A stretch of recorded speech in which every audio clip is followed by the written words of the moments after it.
brief mini lecture on Gloria Anzaldua, although I could talk about her for quite some time. I first read Anzaldua's work in the late 90s when I was teaching an anthology called the Heath Anthology of American Literature. And I was very pleased, I just started teaching it at your university. I was very pleased to find that in that anthology there were works by a number of South Texas writers, including Anzaldua, who was from Hargill, Texas, which is about 8 miles from the university.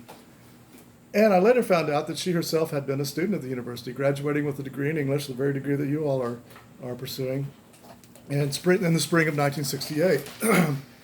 She is our most famous graduate.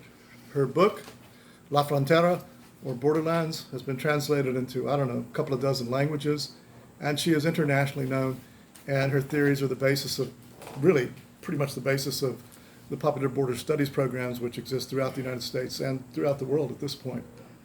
But I read her work and taught it to my students, and I was amazed at the response in the 1990s that I had, particularly from the young women in the classes. Anzaldua's voice and what she said about living on the border and the roles that women played down here absolutely inspired them. I'd never seen a literature change students' lives before my eyes. When she died in 2004 and was brought from California, where she was living, back to Hargill to be buried, I was there along with three other writers, David Rice, Marissa Taylor, and Erica Garza Johnson. And I was the only faculty member, though, or anybody from the university to attend her funeral, and it was a very, very small funeral. I went there to tell her family about the influence that, their daughter or granddaughter or nieces or whatever, that her work had had on particularly the young women that I taught. And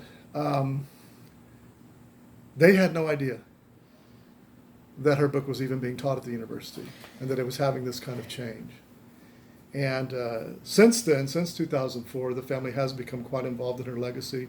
And as you know, the book is widely taught at the university.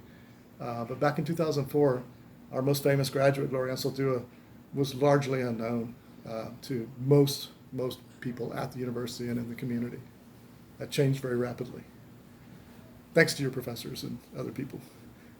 That's all I got.